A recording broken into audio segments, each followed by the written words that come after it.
Ao vivo, Sil, pode começar. Boa noite a todas, a todos e a todes. Nós estamos em mais um encontro Confrontarte. É com muito prazer que a gente recebe a professora Maria Helena, Ao da vivo, Sil, Bolívia. pode começar. Boa noite a todas. Deu uma questão técnica aqui. E agradecemos muito a professora Maria Helena ter aceito o nosso convite. E só lembrando que o Confrontarte é um projeto que tem a parceria da professora Lilian Bauman, da UFRJ, da professora Daniele Aires, da UFSC, e da UFG, comigo. Eu vou passar então a palavra para a professora Daniele, para ela falar das questões técnicas, e depois para a professora Lilian. Obrigada, professora Silvana. Boa noite a todos e a todas que estão aqui hoje com a gente.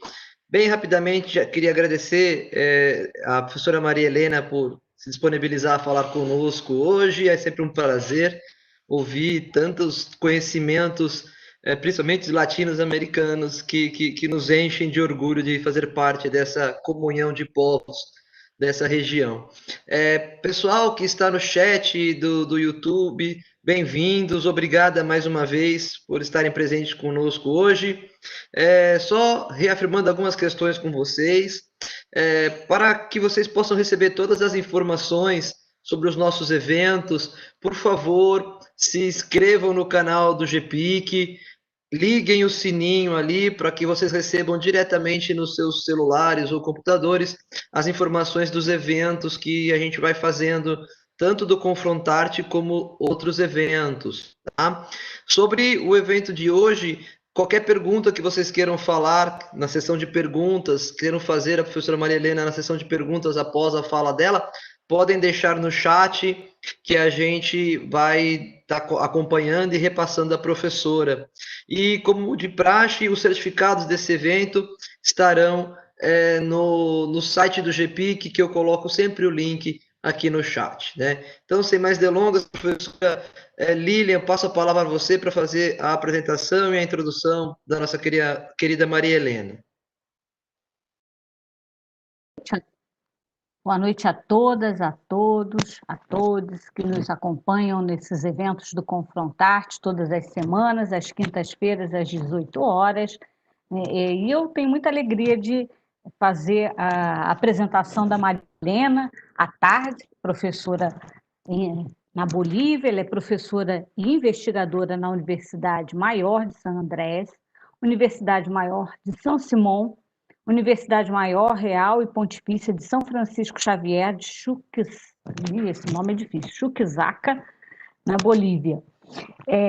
A professora Maria Helena, além disso tudo, é uma grande amiga, é uma querida, vocês vão ver como ela é doce falando, como é que ela é, mas isso tudo engana. Ela é muito ativista, é muito batalhadora, aguerrida, né? E é uma pessoa que vive essa camisa forte, né? Esse ato de se vestir como a Bolívia, com o seu povo, com a plurinacionalidade, com a interculturalidade. Então, é com muito gosto que a gente vai ouvir essa exposição, Um Mate de Coca entre Mamaoclo e La Diosa Temis, reflexões sobre um direito constitucional, plurinacional e intercultural.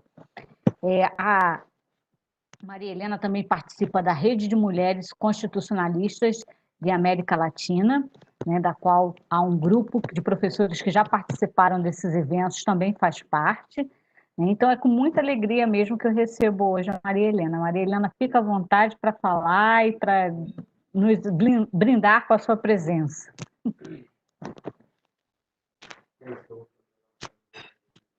Muchas gracias, buenas noches.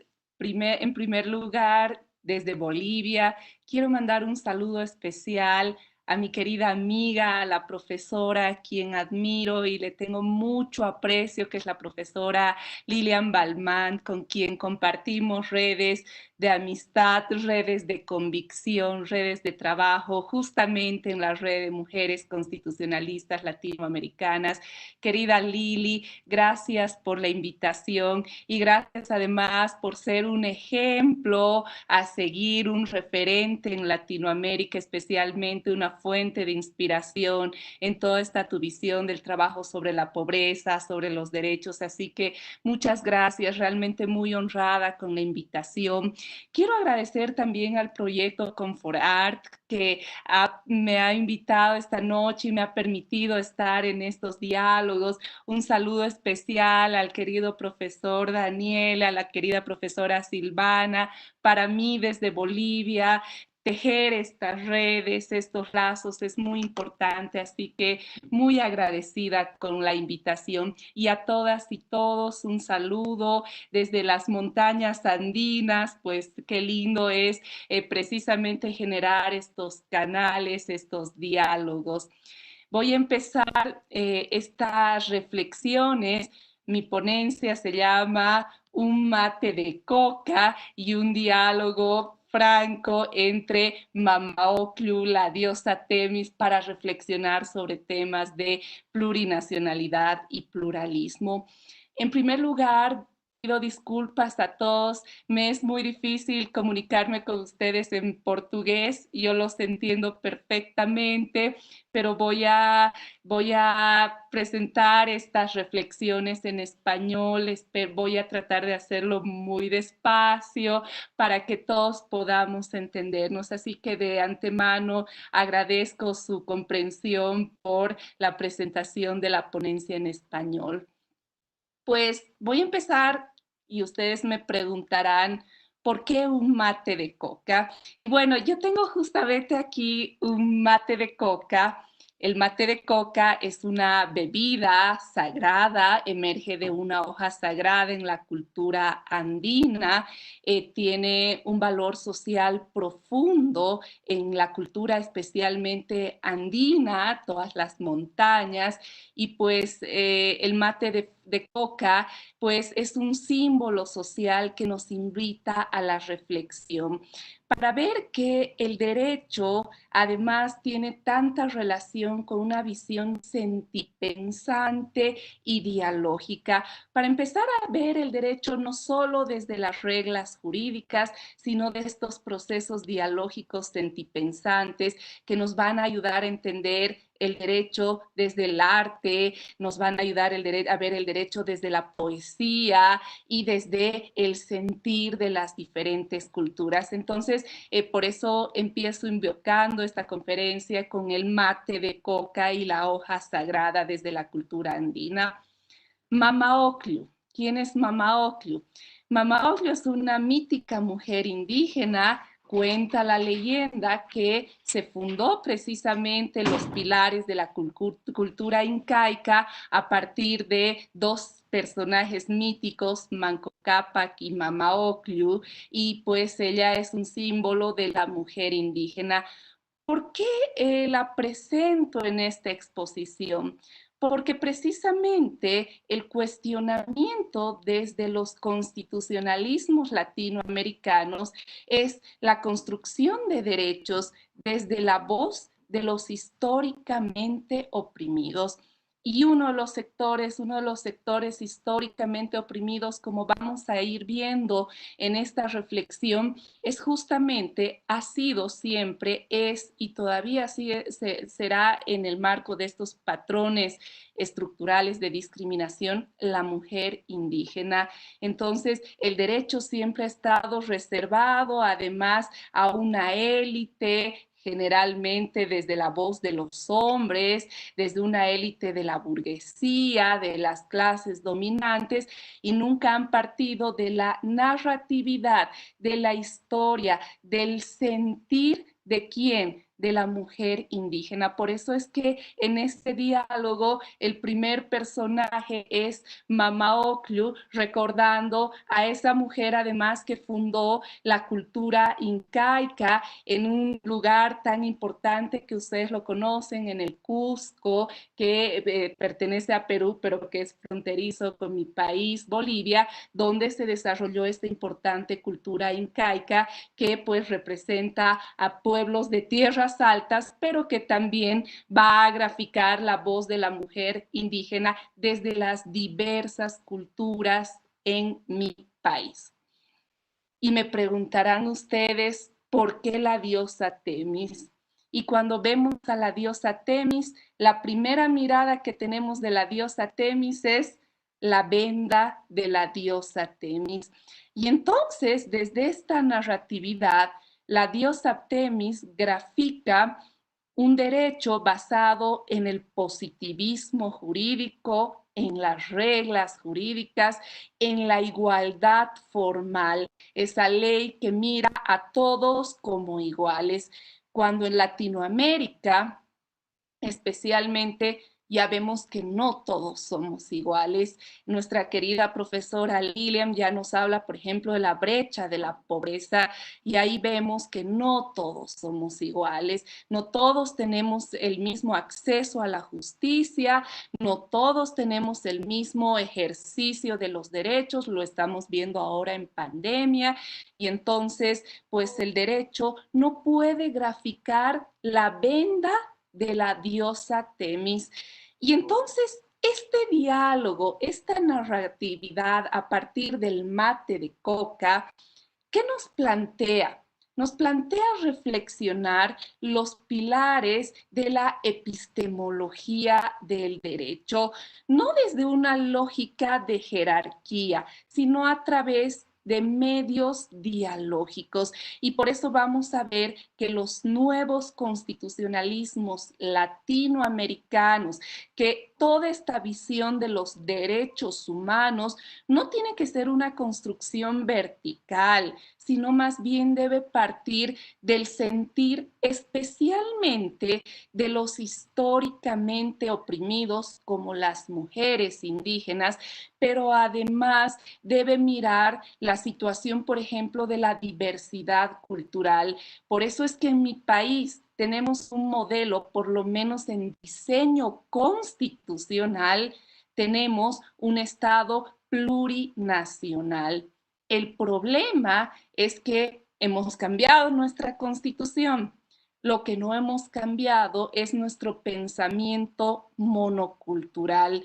Los jueces, la toga negra, ¿no es cierto?, de los jueces, todavía generan a la justicia, a los derechos, desde una visión vertical, desde una visión de igualdad formal. Entonces, la plurinacionalidad, la interculturalidad, el pluralismo, como voy a ir demostrando poco a poco, pues plantean repensar absolutamente los derechos humanos, repensar el rol de los jueces y repensar el rol de los históricamente oprimidos, es decir, estamos hablando de un derecho constitucional emancipatorio que precisamente supere la venda de la diosa Temis y que asegure el pleno ejercicio de derechos sin ningún tipo de discriminación y desde la voz de los históricamente oprimidos. Entonces, esa es la primera idea, por eso este diálogo entre la diosa Temis y Mama Ocllu, esa mujer indígena. En este diálogo, que viene desde una lógica de horizontalidad, no de verticalidad, el primer concepto importante que tenemos es el de plurinacionalidad. ¿Por qué en mi país la Constitución desarrolla el concepto de plurinacionalidad? Porque nuevamente viene una visión de ruptura constitucional, inicialmente en el diseño constitucional. ¿Qué quiere decir esto? Quiere decir que los pueblos indígenas son parte de la estructura.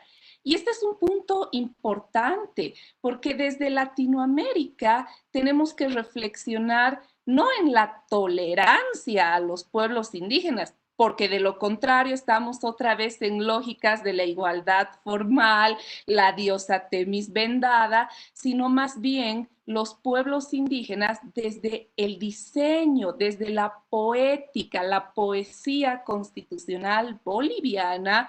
Los pueblos indígenas son parte de la estructura del Estado y esa estructura debe irradiar en los derechos y órganos del Estado.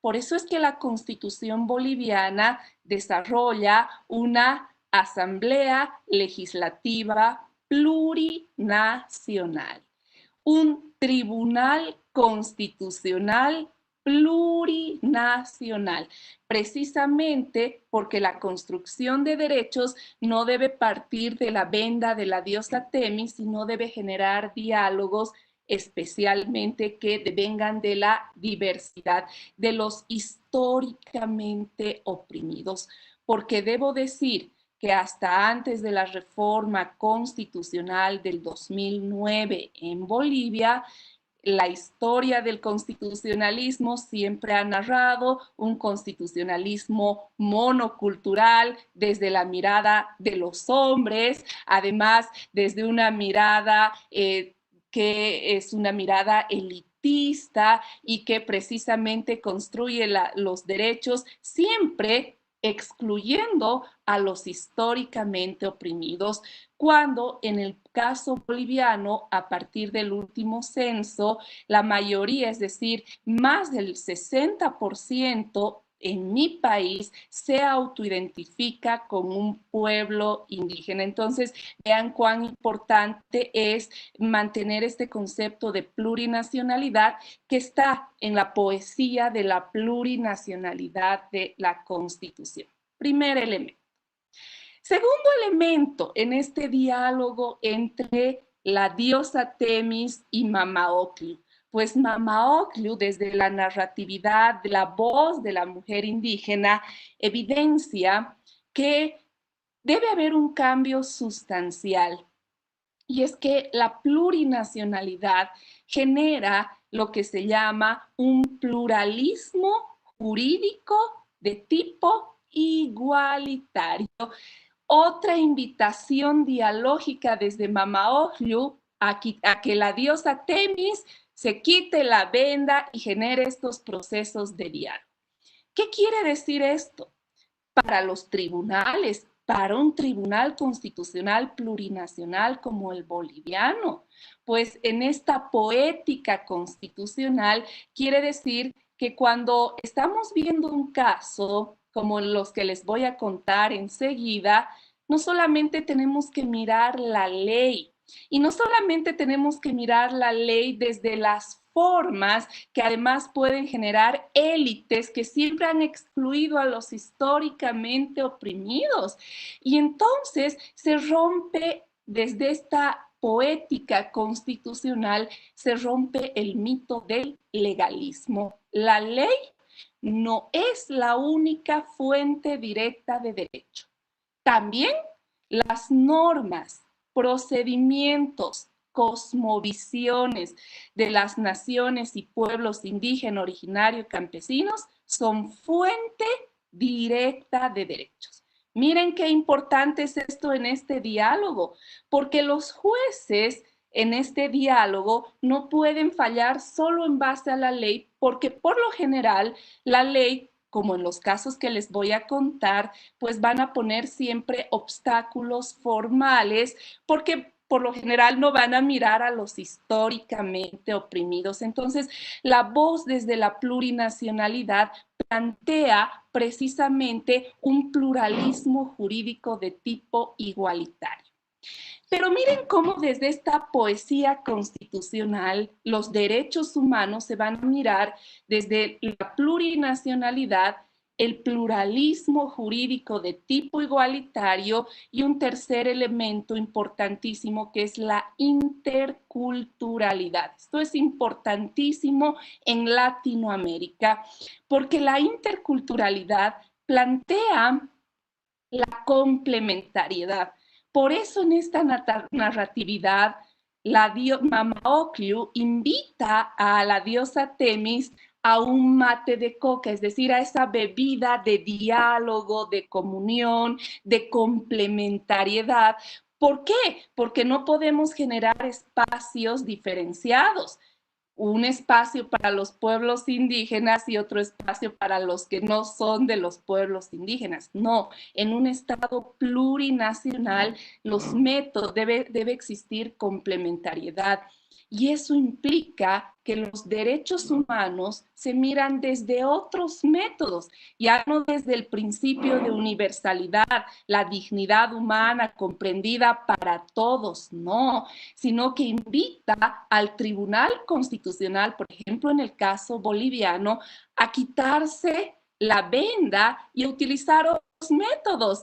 Ya no ese método del escritorio en el cual los jueces, las todopoderosas togas negras, deciden sobre los derechos especialmente de los silenciados, de los oprimidos. No, estos tribunales, desde esta lógica, desde este diálogo entre Mama Ocllo, entre la diosa Temis, tienen que generar nuevos métodos. Por ejemplo, los diálogos interjurisdiccionales deben ir a la comunidad, deben escuchar, deben ver la realidad y a partir de ello deben hacer las construcciones plurales de derechos. Porque de lo contrario, nuevamente el derecho va a seguir siendo elitista, no va a superar la pobreza, no va a generar una voz desde los silenciados, desde los históricamente oprimidos.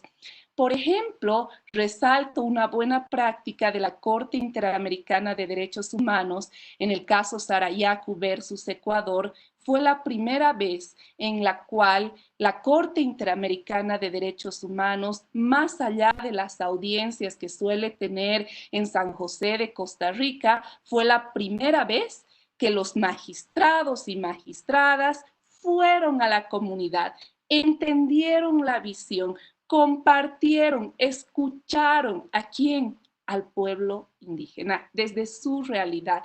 Estas son prácticas plurales y este es el mensaje de Mama Ocllo. Quitemos la venda a la diosa Temis, dialoguemos, construyamos derechos no desde la ley formal, no desde los ritualismos tradicionales de la justicia, desde otros métodos que generen horizontalidad y diálogo. Esa es la interculturalidad, esa es la complementariedad. Entonces, miren cómo en este diálogo los tres elementos siempre van a estar juntos: plurinacionalidad, pluralismo e interculturalidad. Y eso nos invita a un cambio profundo, especialmente de la justicia constitucional. Nosotros, en el caso boliviano, como les decía, tenemos un tribunal constitucional plurinacional. Por mandato de la Constitución, miren este avance del diseño constitucional. Los magistrados del tribunal, los jueces del Tribunal Constitucional Plurinacional, nosotros los llamamos magistrados, deben tener una composición, deben ser electos a través de criterios de plurinacionalidad. Eso quiere decir que los jueces que van a decidir sobre los derechos no solo tienen que venir de la jurisdicción ordinaria, de esa construcción de la venda de la diosa Temis, también tienen que tener la voz desde Mama Ocllo, ¿verdad? Desde la voz de los históricamente oprimidos. Solo así vamos a poder generar un derecho sentipensante, que genere nuevos métodos, que avance, que construya y que supere visiones formalistas, monoculturales, que siempre han excluido a los históricamente oprimidos. Y quiero poner en esta poética constitucional un caso muy importante en el cual en la clínica jurídica que trabajamos lo estamos llevando al litigio constitucional, pero este caso, desde esta visión sentipensante del derecho, nos va a graficar por qué es tan importante este diálogo entre Mamaocllu y la diosa Temis. Porque la diosa Temis vendada no necesariamente va a generar goce efectivo de derechos, no va a generar justicia, no va a generar esa igualdad no formal, sino una igualdad sustantiva. Y miren cómo este caso nos grafica la voz desde la mujer indígena. Por ejemplo, los pueblos indígenas en Bolivia. Tenemos uno de los grandes problemas en Bolivia, y este es un tema también común en Brasil y en toda Latinoamérica, es el tema de la territorialidad, es decir, la territorialidad de los pueblos indígenas. Pero además, en todo el proceso que hemos tenido, incluso después de las reformas agrarias que han tenido todos los países latinoamericanos, y desde esta visión también de la brecha que hace que la mujer esté en una situación de doble opresión, la mujer indígena históricamente está en una situación de doble opresión por la patriarcalidad de una sociedad colonial y también oprimida al interior de los pueblos indígenas. Entonces, la doble opresión es una realidad de las mujeres indígenas en Latinoamérica, una realidad que no ha sido visibilizada por las leyes, por los tribunales, porque siempre parten desde la venda de la diosa Temis. Y en Bolivia, y entiendo que en todos los países latinoamericanos tenemos un grave problema, el acceso a la tierra para la mujer. Es decir, ya por ejemplo la Recomendación General 33 de la CEDAW ya ha advertido este tema en el caso de las mujeres indígenas doblemente oprimidas. Entonces, ¿qué suele pasar? Y miren, por eso este es un caso para que los tribunales constitucionales empiecen a dialogar, no solo desde la venda de la diosa Temis, sino para que la diosa Temis se quite la venda y genere un diálogo con Mamaocllu, desde la voz de las históricamente oprimidas, con nuevos métodos, con nuevos criterios de valoración para el ejercicio y construcción plural de derechos. Entonces, ¿qué suele pasar en Latinoamérica y qué pasa especialmente en Bolivia? Por lo general, hay muchos pueblos indígenas en los cuales las mujeres, cuando fallece su pareja, no acceden a la tierra. Entonces, el tema del saneamiento de tierras suele excluir a las mujeres.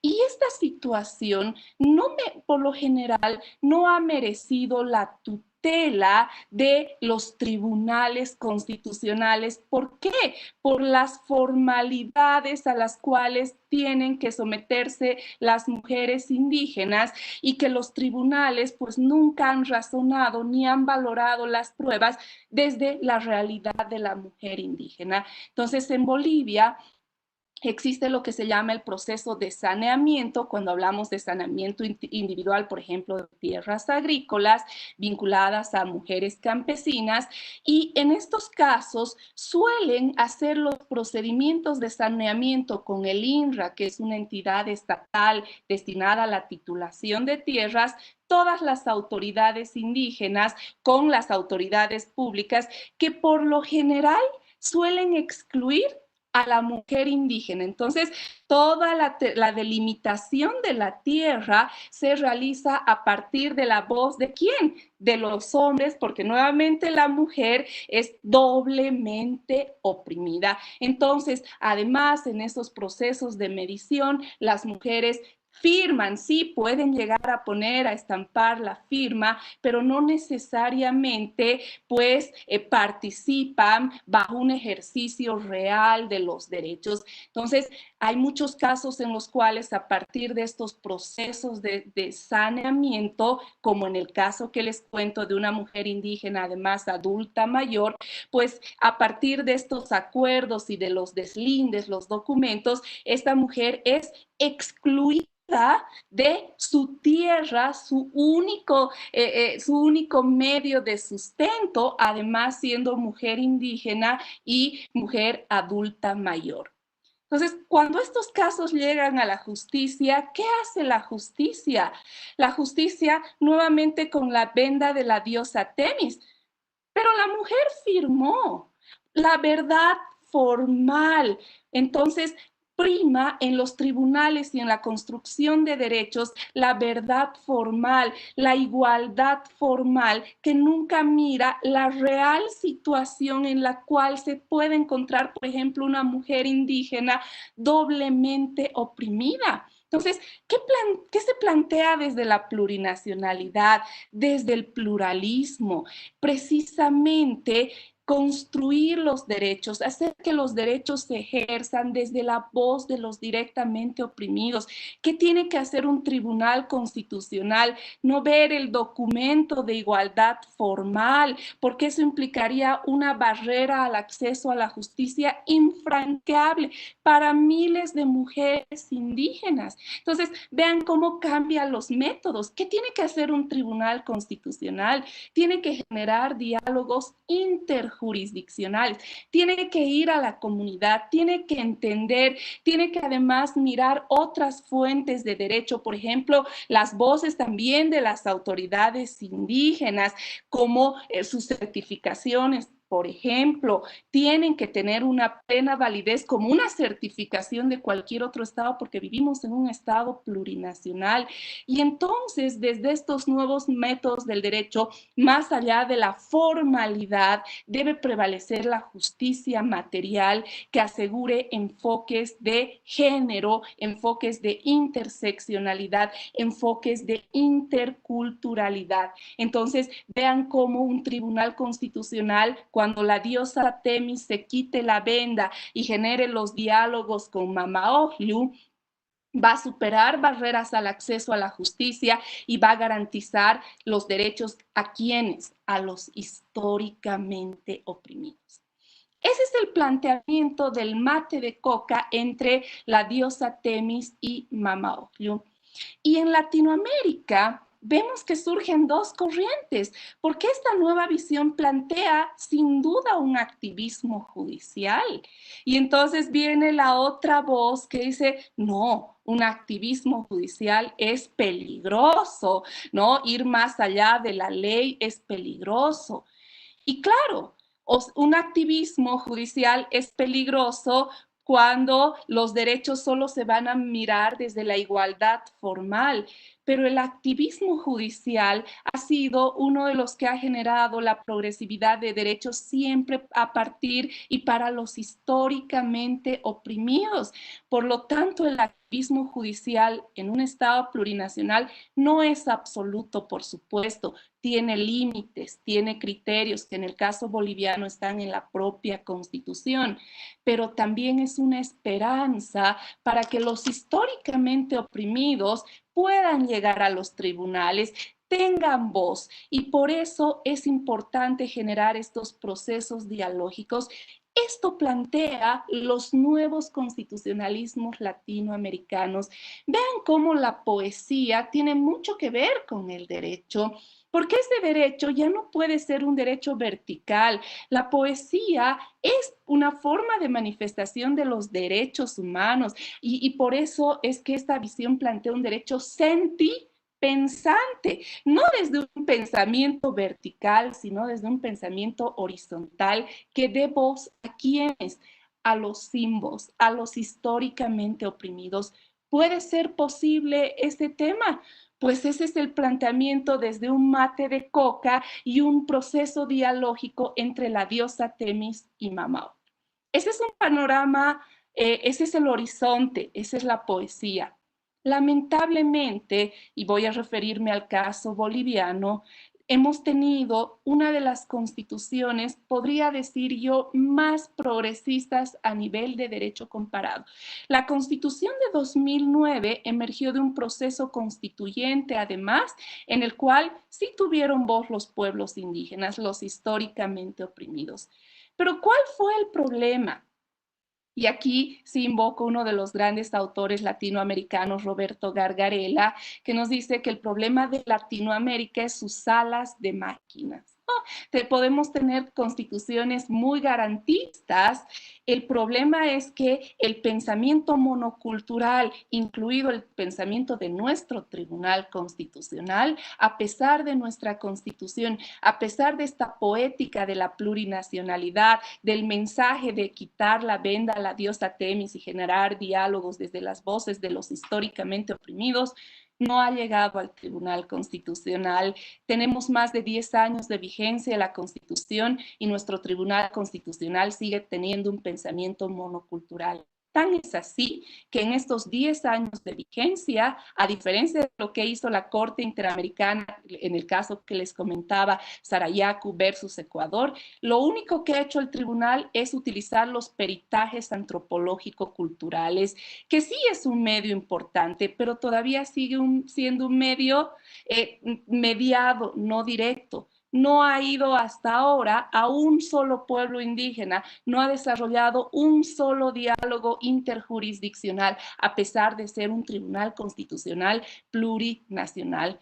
Entonces, pues el mensaje, y con esto voy a terminar, la reflexión de este mate de coca entre Mamaocllu y la diosa Temis es que la diosa Temis debe quitarse la venda, debemos superar las barreras al acceso a la justicia, debemos construir derechos desde las voces de los históricamente oprimidos, a partir de un nuevo lenguaje, a partir de nuevos métodos, para plasmar esta visión sentipensante de los derechos. Ese es el desafío para el Estado plurinacional de Bolivia. Ese es el desafío para Latinoamérica, porque sin duda en Latinoamérica lo que nos une es la diversidad cultural y nuestras raíces latinoamericanas nos invitan a pensar desde Latinoamérica y romper las raíces epistémicas eurocéntricas. Ese es el mensaje que hoy les trae Mamaocllu, con un diálogo franco con la diosa Temis desde la plurinacionalidad y con una aromática bebida, un mate de coca desde los Andes bolivianos. Muchas gracias. Esta es la presentación, la reflexión, y estoy presta pues precisamente también a procesos dialógicos con todas y todas. Gracias por la oportunidad y gracias por este espacio, querida Lili.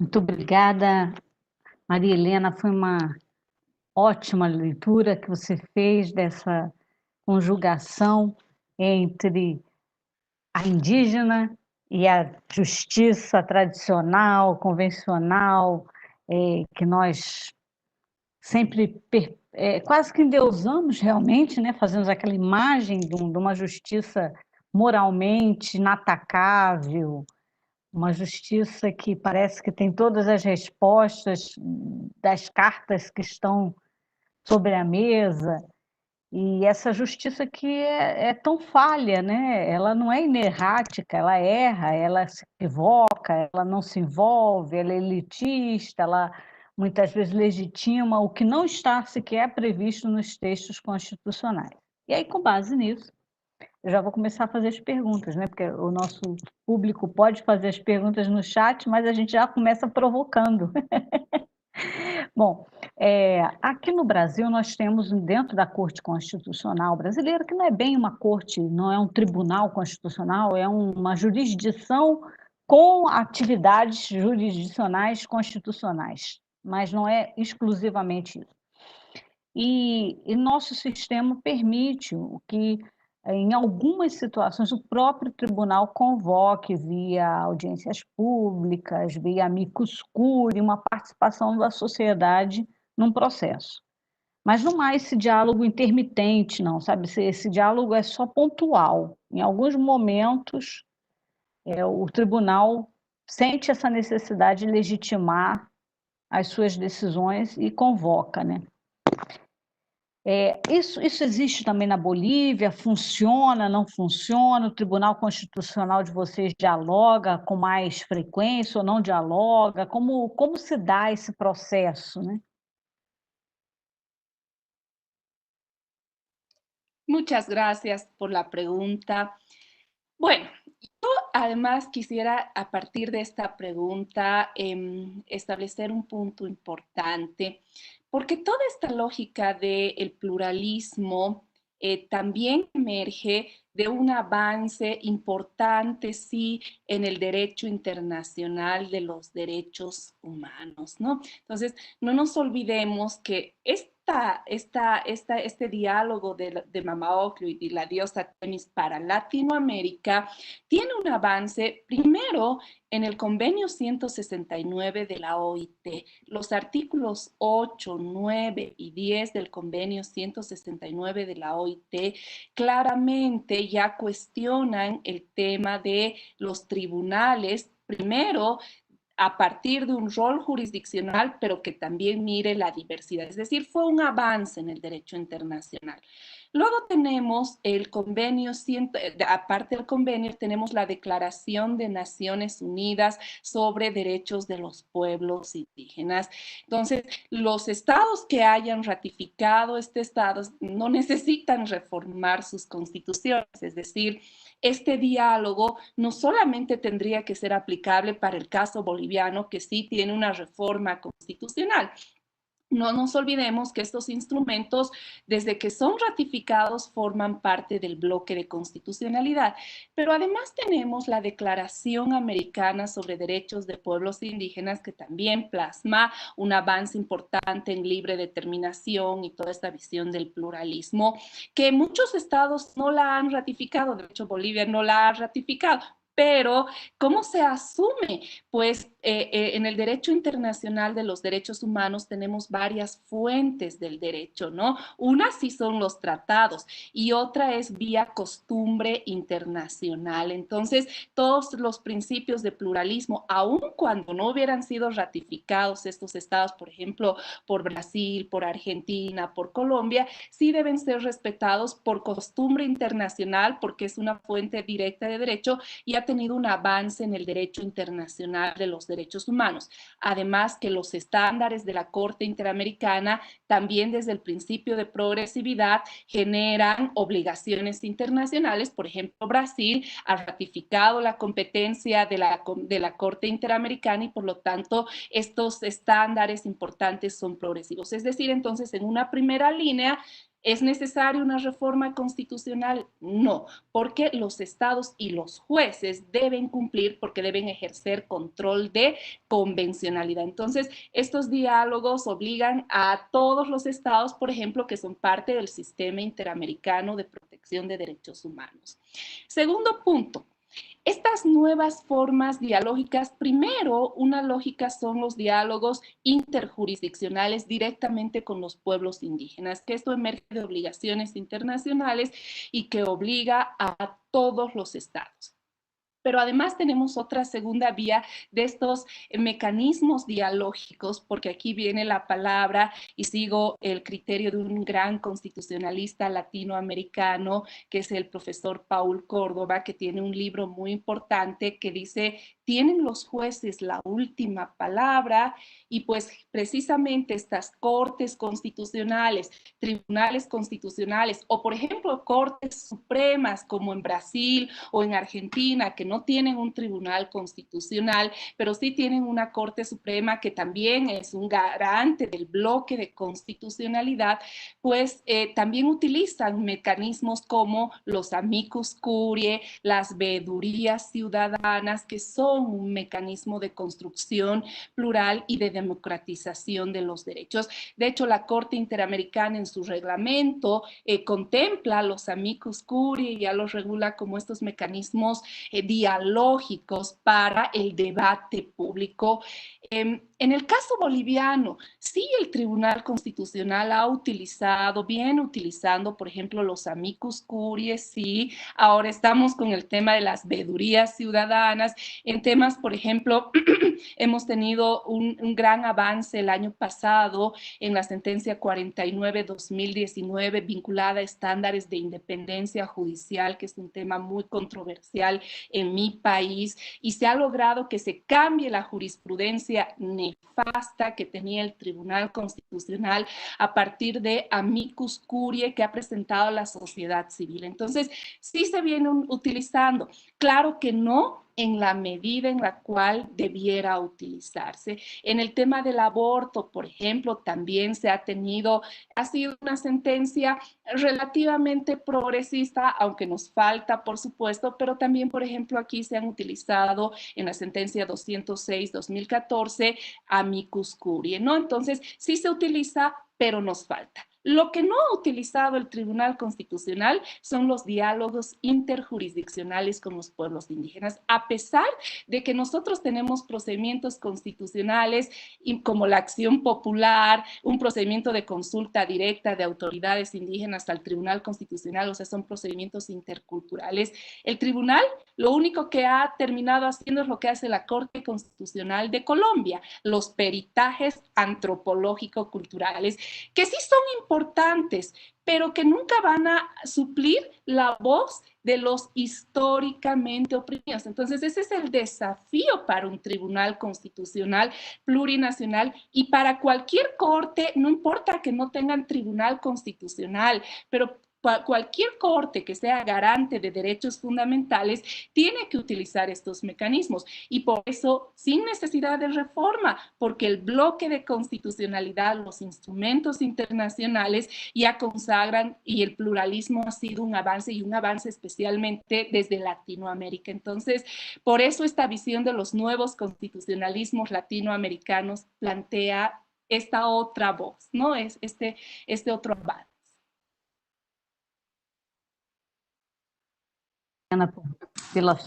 Obrigada pela sua resposta. Eu aproveitei essa pergunta para vou fazer um outro questionamento, que me parece que é um pouco isso que passa com os desenhos constitucionais. Eles criam instrumentos que esvaziam o objetivo da própria Constituição. Esses instrumentos, embora sejam úteis, eles não lançam luz ao emancipador do processo, o processo que estava lá embutido no texto constitucional. Como você diz, a venda continua sobre os olhos de uma justiça que não vê a necessidade, né, de dar voz aos povos, né? A gente, ao que vem da terra, né, a parte popular desse direito, né, esse direito que a gente chama aqui no Brasil, até por um trabalho já de muitas décadas, de achado na rua, né, achado em lacalle, né, que é a ideia de um direito que vem da base, né, que não vem de cima para baixo, como você estava falando. Então, me parece assim, que às vezes as cortes constitucionais ainda ficam engessadas, né, ficam ainda presas àquele referente do direito em que eu tenho que ter uma forma, eu tenho um processo físico, aquele processo tem um rito a seguir na justiça, ele tem um começo, meio e fim, eu tenho que traduzir aquilo tudo em termos jurídicos, é uma ação inicial, é uma apelação, é uma sentença, né? E nada disso dá aquela fluidez ao direito para fazer a justiça, que é seu objetivo maior, muitas vezes, né? Então, eu te devolvo aí a questão, né, para que você comente um pouco se há em algum momento um vislumbre pequeno em alguma decisão, em algum ato desse tribunal, que ele ousou um bocadinho mais, que ele fechou com uma posição um pouco mais promissora em relação a esse horizonte. Muchas gracias, querida Lili. Qué buena pregunta. Y sí hemos tenido en el Tribunal Constitucional sentencias importantísimas. Una de ellas ha sido, por ejemplo, la sentencia 487-2014, que está en la página del Tribunal Constitucional Boliviano. Por ejemplo, esta sentencia ha desarrollado los estándares más altos de consulta previa hacia pueblos indígenas y si bien ha utilizado los peritajes antropológico-culturales, pues sí ha dado los estándares más altos desde la voz de los históricamente oprimidos. Luego hemos tenido otro caso importantísimo, la Declaración Constitucional 6/2013. Esta emanó de uno de los procedimientos constitucionales más importantes de nuestra Constitución. Este es un procedimiento único en el mundo. Es un procedimiento en el cual el pueblo indígena se llama de consulta de las autoridades indígenas al tribunal para ver si sus normas y procedimientos que son fuente directa de derechos son compatibles con la Constitución y con el bloque. Entonces, este es un canal directo. Y en esta declaración, la declaración 6/2013, hemos tenido los estándares más altos en el tema de la libre determinación de los pueblos indígenas, estándares más altos incluso que los de la Corte Interamericana de Derechos Humanos. Eso quiere decir que, por ejemplo, en temas de exploración minera, en territorios indígenas, estas sentencias pues ha condensado toda esta visión de una plurinacionalidad. ¿Cuál ha sido el problema? O sea, si bien tenemos estas sentencias, otra, por ejemplo, la 778-2014, que ha interpretado interculturalmente los derechos, es decir, cuando se analiza, por ejemplo, la expulsión de un miembro de un pueblo indígena, no se analiza el juez natural, la doble instancia, toda esa construcción que conocemos, sino se analiza si esa decisión es compatible con sus normas, sus procedimientos, con principios, con valores plurales. O sea, estas son sentencias importantes de un tribunal constitucional plurinacional. Pero ¿cuál ha sido el problema? A partir de estos estándares más altos, el propio Tribunal Constitucional Plurinacional ha tenido regresividades jurisprudenciales y por eso es que desde la academia somos tan críticos con un tribunal constitucional.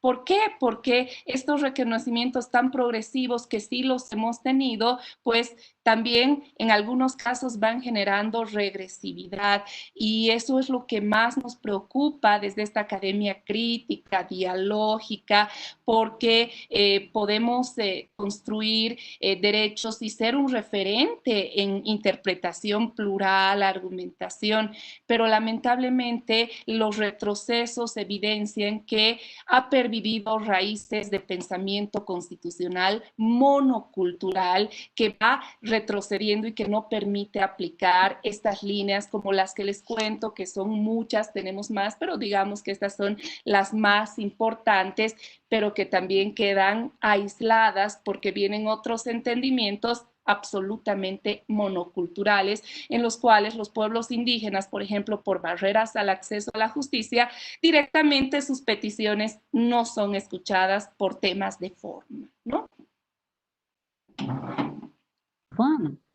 Silvana, você pode fazer as perguntas do chat ou a Dani? Eu prefiro que a Dani faça. Eu posso fazer, apesar que a gente tem mais comentários do chat, Maria. Primeiro, muito obrigado, foi brilhante a sua fala. E eu queria depois fazer uma pergunta. Então, eu vou ler primeiro os comentários que a gente tem, né? Bastante gente muito contente, dizendo que o encontro está sendo maravilhoso. E tem um comentário da Loyuá, que é uma das nossas seguidoras aqui sempre nos nossos eventos, que ela diz o seguinte: no Brasil, a Corte Suprema instituiu um marco temporal para a concessão do direito à terra indígena, colocando mais dificuldade à materialização de um direito originário, dificuldade em compreender a terra para além da noção de um bem imóvel e disponível. Né? Ela faz esse comentário. Talvez era até interessante saber como é entendido essa questão na Bolívia, né? E a dúvida que eu tinha, Maria, que eu gostaria de fazer para você, eu não sou do direito, como te disse, sou das relações internacionais, né? Mas eu acho que a questão da Constituição Plurinacional da Bolívia, ela nos tocou a todos, né? Principalmente quem pensa também em política internacional como eu, né? Então eu queria te fazer duas perguntas. A primeira você falou dessa questão dessa dinâmica plural que a Constituição tem que ter, da inclusão da mulher indígena, do indígena, né? Isso existiu na formulação dessa Constituição? Quando se pensou todo o processo de como vamos construir uma Constituição plurinacional, ou seja, né, pluridentitária, ela chamou os líderes indígenas, porque naquele momento eu estudei em Coimbra, e naquele momento nós tínhamos muito contato com Boaventura, né? E ele falava muito desse processo, e de certa maneira ele participou, né? Eu não entendo, e aí eu queria entender melhor, qual é o peso também de ter uma pessoa de um centro europeu, né, nesse processo. Então, essa era a primeira pergunta, de maneira muito, muito livre e sem nenhum tipo de crivo. A segunda pergunta tem a ver com todo o momento conflituoso que eu acho que conflituoso, conservador e agressivo, violento que a América Latina vive pós quase 15 anos de um progressivo avanço político e econômico da região.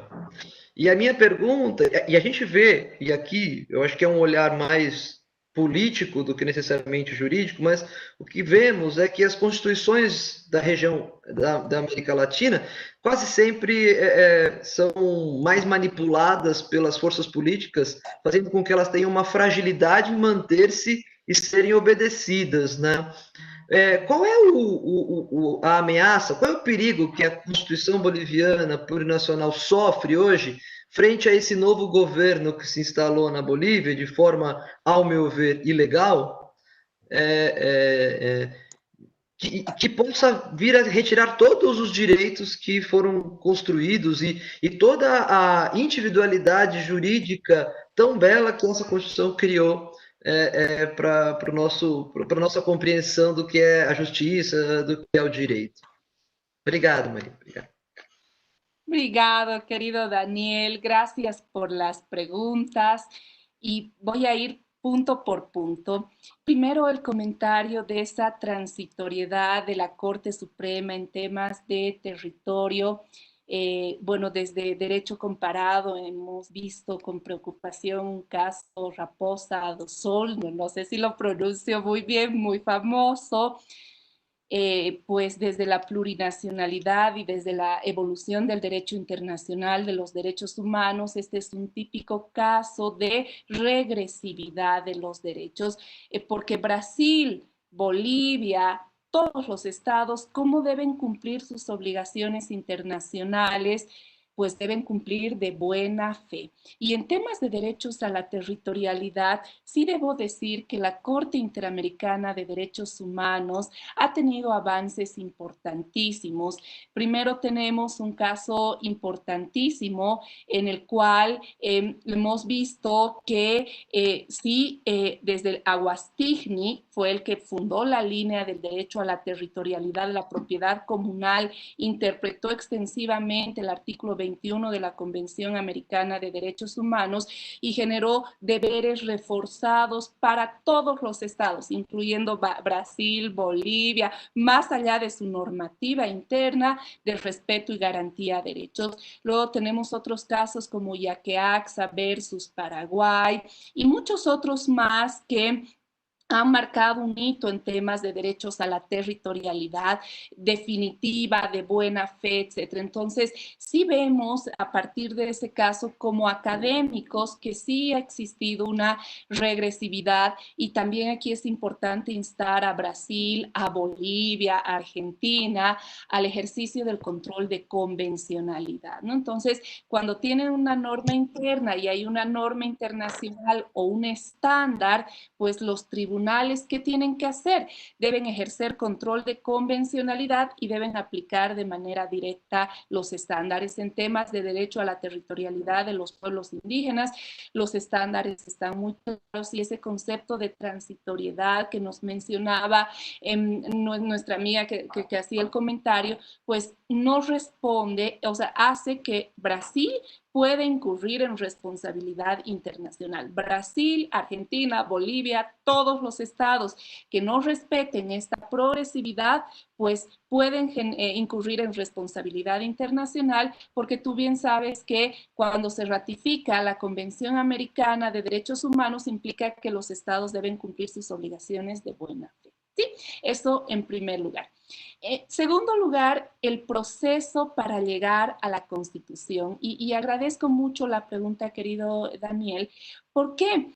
Porque en Bolivia hemos tenido un proceso muy interesante, pero que hay que ir viéndolo por etapas de la historia, ¿no?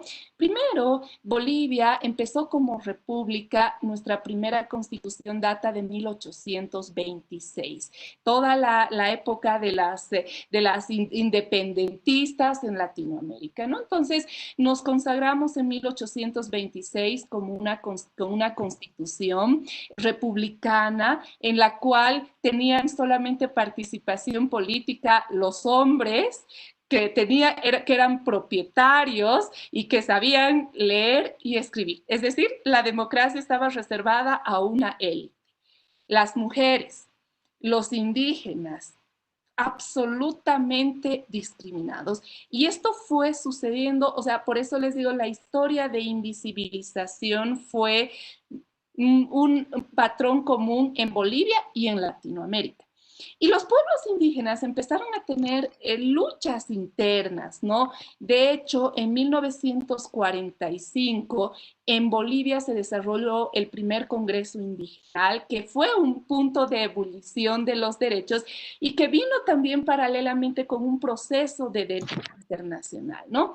Luego viene la década de los 90 y vino una marcha, en un caso muy importante que ustedes lo han debido conocer porque ha llegado también después, ya les voy a contar después, el caso del PIPNIS al Brasil, pero hubo una primera marcha en la década, al empezar los 90, pues hubo una marcha, la primera marcha indígena de tierras bajas, que es la Amazonía hasta los Andes, que ya empezaron a plantear reivindicaciones de derecho a la territorialidad y ya planteaban desde la voz de los pueblos indígenas asamblea constituyente. O sea, vean cómo el proceso es muy largo, ¿no?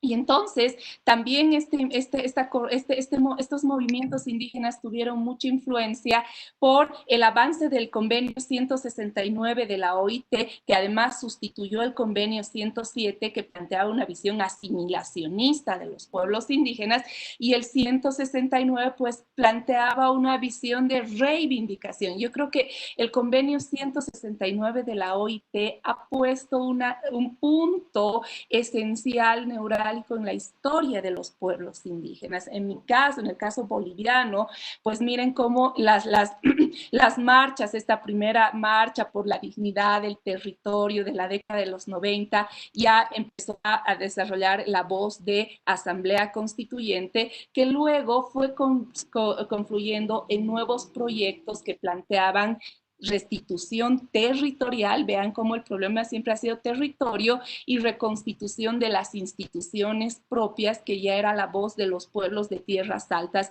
En mi país tenemos tres pueblos: los pueblos de tierras altas, que son los andinos; los de tierras medias, que son los pueblos de los valles; y de tierras bajas, que son pueblos de la Amazonía, pueblos indígenas de la Amazonía. Entonces, todo este proceso fue confluyendo y tuvimos un proceso constituyente que empezó el año 2006, una asamblea constituyente. Esto fue importante porque se generó lo que se llamó el Pacto de Unidad. Y en el Pacto de Unidad confluyeron las voces de pueblos de tierras altas, bajas y medias.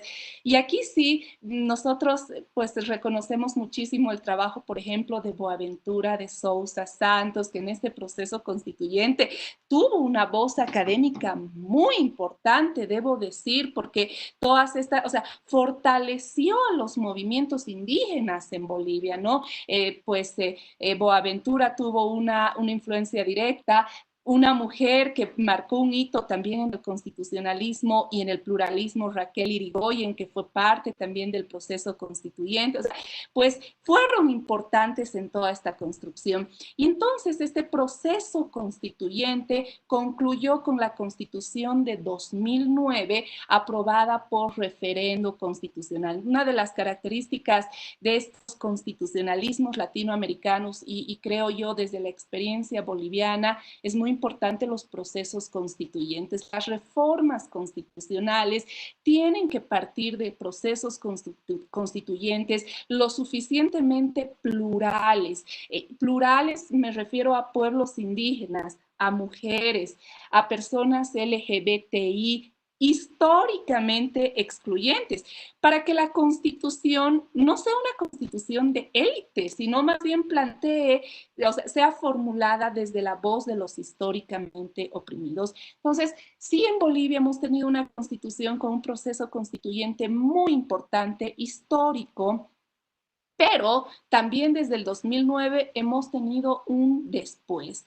Y yo diría que desde el 2009 tenemos una brecha de implementación, es decir, el anterior gobierno, el nuevo y los que vendrán siempre van a generar una brecha de implementación a pesar de la poética constitucional que tenemos. ¿Por qué? Porque estas constituciones plurales son incómodas para cualquier órgano de poder. Es una constitución, una poética plurinacional siempre va a reñir con el poder. Y en Latinoamérica tenemos un problema común, una raíz común, que es el hiperpresidencialismo, ¿verdad? Brasil, Argentina, Colombia, Bolivia, el caudillismo. Entonces, el problema es que tenemos un diseño plurinacional y todavía la mentalidad y algunos rasgos de la Constitución hiperpresidencialista hace que, pues, por supuesto, la poética plurinacional sea absolutamente rechazada. Y entonces ahí vienen los procesos de retroceso y más bien se va a fortalecer tribunales constitucionales, por ejemplo, en el caso boliviano, con un alto cuestionamiento a la independencia judicial, a una visión hiperpresidencialista, que va a ser contrario por lo general a estas poéticas plurinacionales. Entonces, ahí vemos la brecha de la implementación. Entonces, la Constitución tiene un antes y un después. Un antes, procesos constituyentes. Creo que esa es la clave en Latinoamérica. Pero un después, procesos, primero esas constituciones todas tienen que repensar esos rasgos hiperpresidencialistas y además asegurar independencia judicial, todas estas herramientas que tienen que acompañar a la plurinacionalidad. Cuando superemos esto, el acompañamiento a través de estos mecanismos dialógicos desde los históricamente oprimidos debe ser continuo, porque de lo contrario vamos a tener una constitución como la boliviana, de exportación, y vamos a tener una brecha de implementación porque nuestros tribunales todavía tienen la mentalidad monocultural. Entonces, por eso nos hace reflexionar estas lógicas desde Latinoamérica. Y yo diría que esas son las amenazas más importantes, los rasgos hiperpresidencialistas. No nos olvidemos que además estamos en una cultura extremadamente extractivista. Entonces, por ejemplo, el decir Bolivia consagra desde la plurinacionalidad del concepto, y ya no hablamos de derechos medioambientales, sino la madre tierra es titular de derechos y tiene un mecanismo de justiciabilidad que es la acción popular.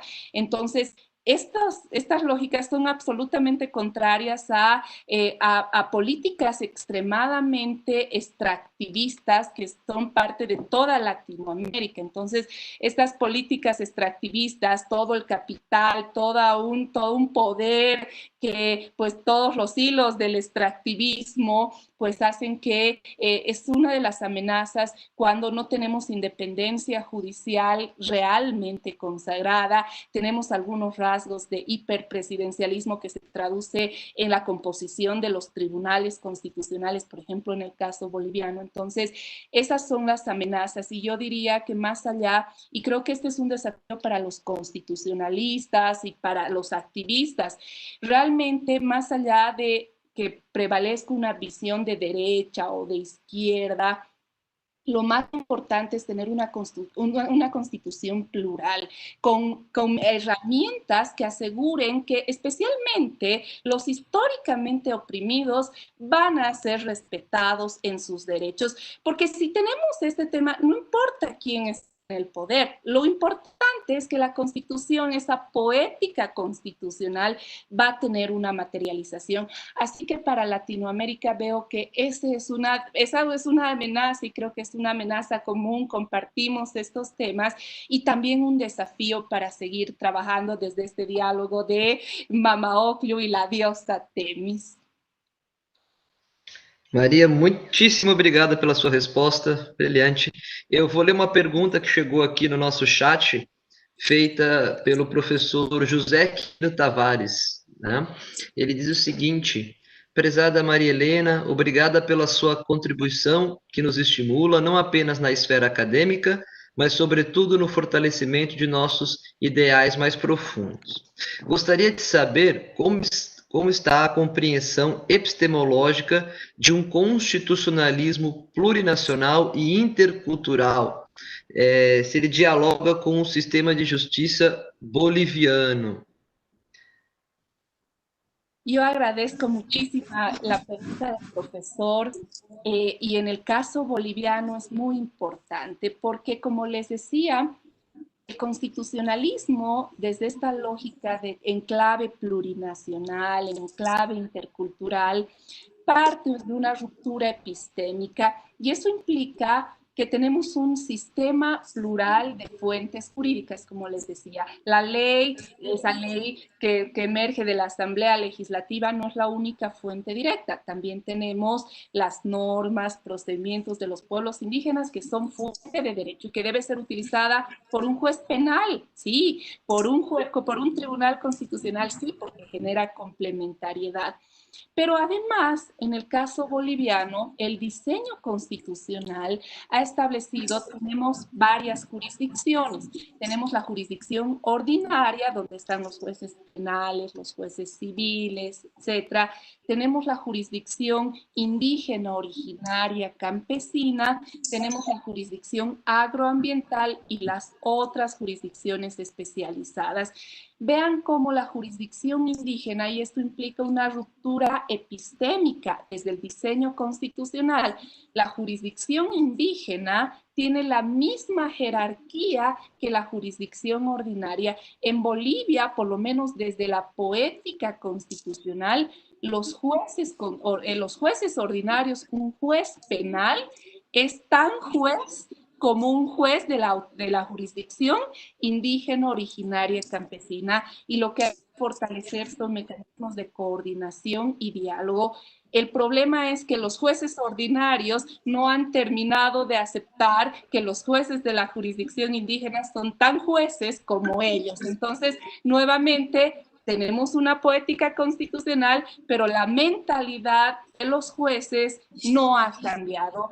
Y ese es el grave problema en los postulados de ruptura epistémica de la Constitución, sí, pero todavía las raíces monoculturales de la justicia no han cambiado. Muchas gracias. Professora Silvana, gostaria de fazer uma pergunta? Eu gostaria. Maria Helena, enquanto você falava, eu fiquei imaginando a Mama Ocllo, uma representante indígena incaica, tomando um mate de coca com a Temis, representante da modernidade, e que traz junto com ela, a partir de 1492, o que há de mais forte no patriarcalismo, no eurocentrismo, no racismo, pela lógica do próprio projeto. E aí eu fiquei pensando, porque ela é excludente. em sua própria essência. E aí eu fiquei pensando como que as mulheres indígenas hoje, nessa tentativa de diálogo com o direito representado pela Themis, que eu penso que a Mama Oclo é uma representante das mulheres, a Themis não. Talvez a Themis ela seja representante do que há de mais homem, mais branco, mais eurocentrado. E aí me deu uma curiosidade de como as mulheres indígenas estão tentando desconstruir esse sistema colonial de gênero para fazer garantir que o plurinacionalismo, o pluralismo e a interculturalidade lhes sejam garantidos, uma vez que elas não têm nem acesso à terra. Né? Então, a minha curiosidade quais os projetos que essas mulheres estão fazendo para tirar a venda de Themis, que eu acho que é um trabalho muito difícil, porque eu acho que a venda ela faz parte da essência da modernidade, para que não veja e que naturalize-se, né, o processo de uma colonização predatória em todos os sentidos. Enfim, Maria Helena, eu fiquei com essa curiosidade sobre as movimentações dessas mulheres. Qué buena pregunta, querida Silvana. Yo te agradezco muchísimo porque eso me da pie a reflexionar sobre un punto importante. En Bolivia se ha venido gestando ya un movimiento importante que incluso cuestiona las teorías de género y por eso se habla de procesos de despatriarcalización, es decir, el género descolonizado. ¿Por qué? Porque sabemos que las corrientes de género, por supuesto, son varias corrientes de género. Incluso, por ejemplo, en Brasil también existen diversas voces, por ejemplo, desde las mujeres afrodescendientes, ¿verdad? Porque también en la mayoría, de hecho, ¿cómo nace el género? El género nace de un cuestionamiento a las históricas relaciones de hombres y mujeres por razón de género. Pero esas relaciones históricas ni siquiera visualizan la particular situación de la mujer indígena. Entonces, por eso es que incluso desde Bolivia, esta visión del género, desde la descolonización, el género descolonizado, plantea generar, desestructurar la sociedad, pero considerando la particular situación de las mujeres indígenas. Por ejemplo, en Bolivia, la mujer recién accedió al voto ciudadano, es decir, llegó a ser ciudadana el año 53.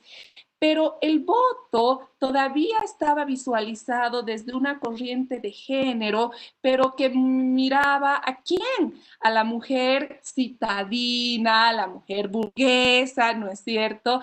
Pero no se hablaba de la mujer indígena. Y en Bolivia, hablo hasta la década de los 70 más o menos, la mujer indígena por eso era todavía doblemente oprimida. Por ejemplo, en Bolivia había una práctica terrible que se llamaba el derecho de la primera noche, es decir, el hacendado, el patrón. Cuando una mujer indígena iba a contraer matrimonio, el patrón, vean cómo era una violencia sexual naturalizada. El patrón tenía el derecho de la primera noche y esta práctica en las grandes haciendas, incluso hasta la década de los 70, se seguía practicando y por eso incluso el tema de la violencia sexual, por ejemplo, en las comunidades indígenas todavía sigue siendo naturalizada. Entonces, esta corriente de Mama Oclo, que ahora la queremos representar, pues le dice a la justicia, justicia. Cuando usted va a una línea jurisprudencial, ni siquiera mire solo a las mujeres, porque la realidad de una mujer citadina no es la misma que la realidad de una mujer guaraní, por ejemplo, no es la misma.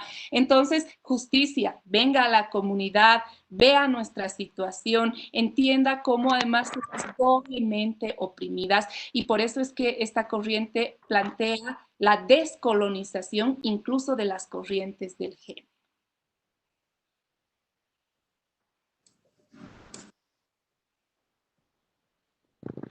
Me contemplou muito a sua resposta e é isso, é a luta por essa decolonialidade mesmo, na questão de gênero, e um olhar, um novo olhar, né, de gênero, dessa desconstrução na América Latina, sem esse modelo eurocentrado novamente, inclusive pelo próprio projeto feminista, né?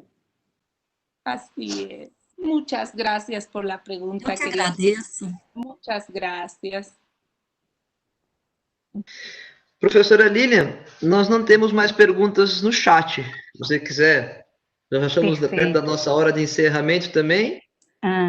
Perfeito. Olha, na próxima semana nós vamos ter a fala aqui da nossa querida professora Silvana. A professora Silvana, ela é produtora de cinema e ela tem uns filmes muito interessantes, né? Alguns ela já vinha comentando conosco, que trabalha muito a questão de gênero, e como ela própria temos falado aqui quase todas as reuniões, ela tem um grupo de pesquisa sobre gênero, cinema, né, sobre a questão dessa pluralidade, né, no espaço feminino. E ela vai falar conosco na semana que vem, então nós vamos ver o trabalho da casa, né, do nosso grupo aqui, e vai ser muito gostoso, com toda certeza. Então já estou chamando vocês para a próxima semana, para o evento que teremos. E para fechar essa noite maravilhosa, né, com esse mate maravilhoso de coca que nós tivemos aqui com a Mama Oclo, né, que nos trouxe tantas possibilidades e a capacidade de questionar, né, esse direito que nós, com tanto apreço, às vezes cultuamos sua formalidade, ao invés de cultuar a sua proposta.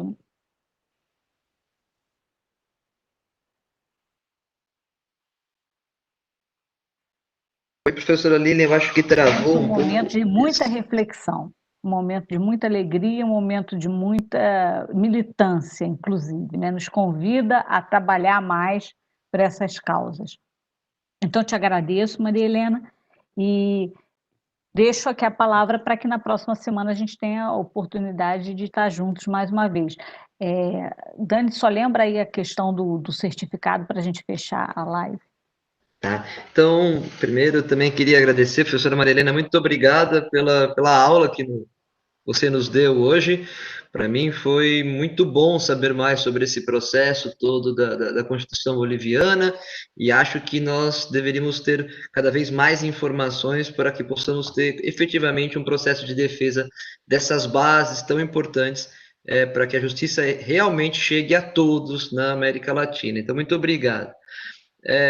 Pessoal, como a professora Lilian disse, o certificado está disponível no site do GPIC. Só peço que vocês provavelmente comecem a acessar e vejam se já conseguem baixar o certificado, porque nós estamos com um pequeno probleminha no servidor da universidade, não estamos conseguindo fazer o upload, mas até amanhã provavelmente já tá feito.